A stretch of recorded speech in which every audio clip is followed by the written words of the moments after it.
Hello again, everyone. All right, it is story time. Today we're going to be doing the fairy tale of Little Red Riding Hood, as originally told by the brothers Grimm.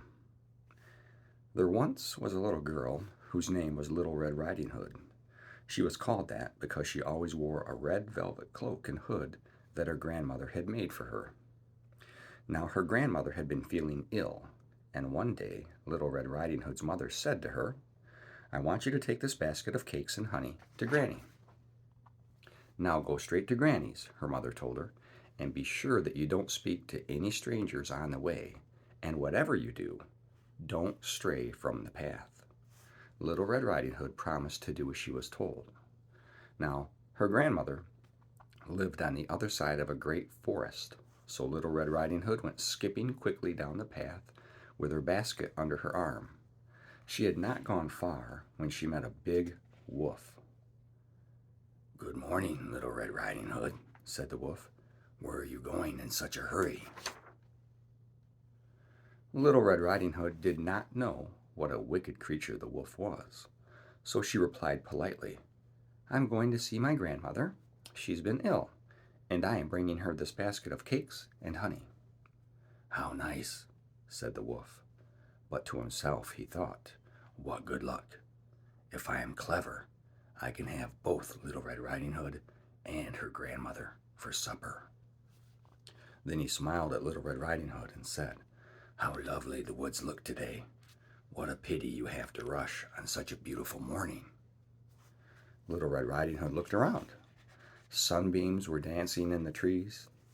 Bright flowers were waving their heads in the breeze. "I'm sure Grandmother would love a bouquet of flowers," she thought.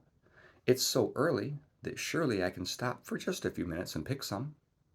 So Little Red Riding Hood left the path and skipped into the woods to pick flowers. Meanwhile, the wolf ran as fast as he could to Grandmother's house. When the wolf reached Grandmother's house, he knocked on the door. "Who's there?" called Little Red Riding Hood's grandmother.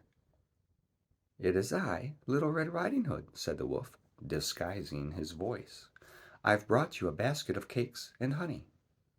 "I'm too sick to get out of bed," Grandmother replied, "but the door is open, Little Red Riding Hood. Just let yourself in and come up to my bedroom." So the wicked wolf pushed open the door, came inside, and climbed the stairs to Grandmother's bedroom. Then he went to Grandmother's bed and gobbled up the old woman. Then the wicked wolf pulled one of Grandmother's flannel nightgowns over his head, even though it was much too small for him. Next, he put on Grandmother's warm woolen dressing gown.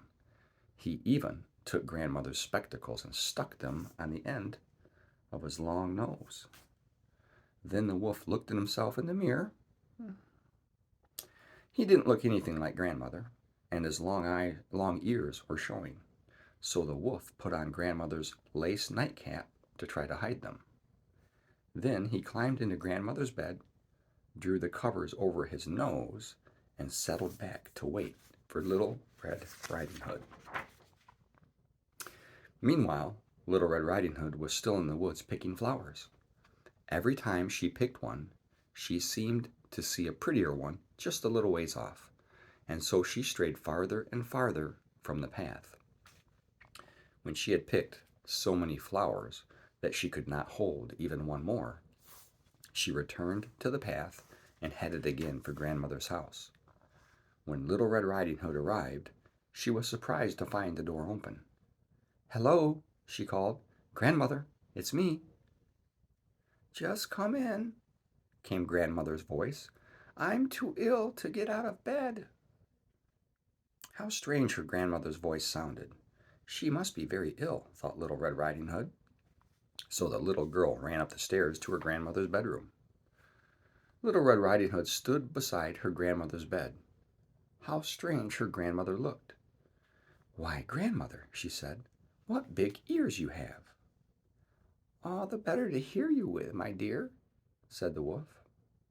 "But, Grandmother, what big eyes you have," said Little Red Riding Hood.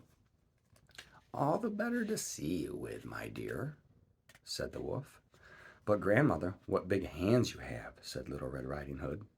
All the better to hug you with, my dear, said the wolf. But, grandmother, said Little Red Riding Hood, what big teeth you have. All the better to eat you with, my dear, said the wolf. And with that, the wicked wolf jumped out of the bed and opened his jaws wide. Why, you're not grandmother, cried Little Red Riding Hood. No, I'm not, said the wolf, and I'm going to eat you up. Then the wolf snapped at Little Red Riding Hood and swallowed her in a single gulp. That's the end of part one. Next time we'll finish it up. All right, thanks everybody.